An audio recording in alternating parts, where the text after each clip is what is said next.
অহংকার থেকে বিরত থাকা ছাড়া, অহংকার থেকে বিরত থাকা ছাড়া দুনিয়াতে আল্লাহ সুবহানাহু ওয়া তাআলার গজব থেকে বাঁচা অসম্ভব। আমরা তো শুধু মনে করছি যে সেই কবে শাস্তি দিবে জাহান্নামে বা হাসরের ময়দানে, কিন্তু না, দুনিয়াতেও আল্লাহ সুবহানাহু ওয়া তাআলা শাস্তি দিবেন অহংকারীকে। দুনিয়াতে আল্লাহ সুবহানাহু ওয়া তাআলা অহংকারীকে শাস্তি দিবেন। মিশকাতের 5904 নম্বর হাদিস, আল্লাহ নবী সাল্লাল্লাহু আলাইহি ওয়াসাল্লাম একজন ব্যক্তিকে দেখলেন যে তার বাম হাতে খাদ্য খাচ্ছে। আল্লাহ নবী সাল্লাল্লাহু আলাইহি ওয়াসাল্লাম তাকে বললেন যে তুমি বাম হাতে কেন খাদ্য খাচ্ছ?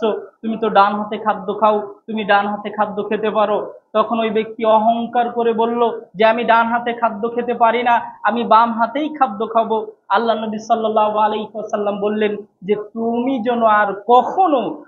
যেন আর কখনো তোমার ডান হাত দিয়ে খেতে না পারো। সাহাবীরা বলছেন যে যতদিন পর্যন্ত ওই ব্যক্তি বেঁচে ছিল ততদিন পর্যন্ত ডান হাত তার মুখ পর্যন্ত আর আসে নাই।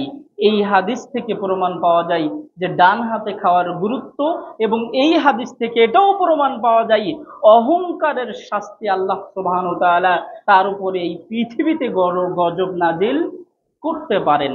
যেমন সহিহ বুখারী 5789 নম্বর হাদিস, আবু হুরায়রা রাদিয়াল্লাহু তাআলা আনহু থেকে বর্ণিত, তিনি বলেন নবী সাল্লাল্লাহু আলাইহি ওয়াসাল্লাম বলেছেন যে তোমাদের পূর্বের যুগের একজন মানুষ, সে কি করত? দুইটাই জামা পরতো, দুইটা জামা পরতো এবং তার চিরুনি নিয়ে মাথা আসলাতো আর অহংকার ভরে সমাজে চলতো। একদিন আল্লাহ সুবহানাহু ওয়া তাআলা তাকে মাটির নিচে ধসিয়ে দিলেন, ভূমিকম্প দিয়ে মাটির নিচে ধসিয়ে দিলেন।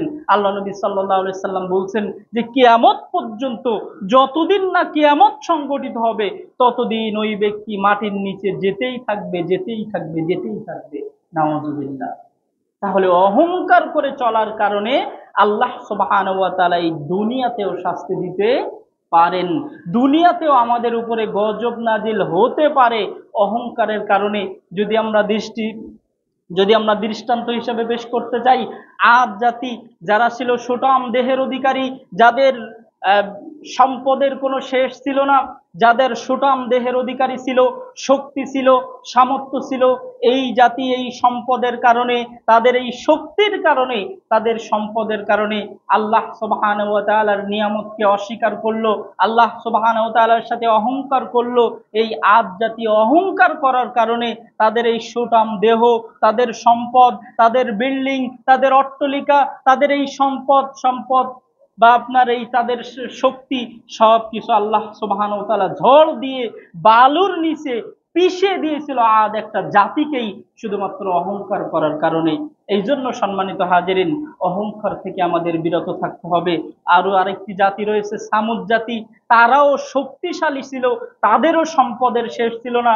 তারা এতটাই শক্তিশালী ছিল যে তারা পাহাড় কেটে ঘর তৈরি করত। এখনো যদি আমরা নেটে যে সার্চ দেই, ইউটিউবে, যে সামুদ জাতি ধ্বংসের যে তাদের যে স্থান, সেই স্থানটা আমরা দেখতে চাই, আমরা ইউটিউবে দেখতে পাবো যে তাদের সেই সময়ের পাহাড় কেটে কেটে ঘর তৈরি করা সৌদি আরবে এখনো পর্যন্ত আল্লাহ সুবহানাহু ওয়া তাআলা দৃষ্টান্ত হিসেবে রেখে দিয়েছেন। এই সামুদ জাতি তারা কি করত? পাহাড় কেটে ঘর নির্মাণ করত। তাদের সম্পদের শেষ ছিল না, ক্ষমতার শেষ ছিল না। তাদের এই ক্ষমতা, এই সম্পদ নিয়ে তারা অহংকার করেছিল। আল্লাহ সুবহানাহু ওয়া তাআলা তাদেরকে ঝড় দিয়ে, বৃষ্টি দিয়ে, ভূমিকম্প দিয়ে তাদেরকে ধ্বংস করে দিয়েছিলেন পৃথিবী থেকে। এখনো নিদর্শন হিসেবে অহংকারীদেরকে যে আল্লাহ সুবহানাহু ওয়া তাআলা পৃথিবীতে গজব দিয়ে ধ্বংস করে দিতে পারেন, তার নজির আল্লাহ সুবহানাহু ওয়া তাআলা এখনো আমাদের জন্য রেখে দিয়েছেন। এই জন্য সম্মানিত হাজিরিন, অহংকার এমন একটি পাপ, অহংকার এমন একটি পাপ যে পাপের কারণে আমাদের উপরে গজব নাজিল হতে পারে, যে পাপের কারণে আমাদের এই দুনিয়াতে শাস্তি হতে পারে। যেমন আমরা ফেরাউন প্রেসিডেন্টকে দেখেছি, যেমন দৃষ্টান্ত আল্লাহ রাব্বুল আলামিন রেখেছেন। ফেরাউন এমন অহংকারী হয়ে গিয়েছিল, এমন অহংকারী ক্ষমতার দাপটে এমন অহংকারী হয়ে উঠেছিল যে সে নিজেকে রব দাবি করেছিল, রবের সাথে যুদ্ধের ঘোষণা দিয়েছিল।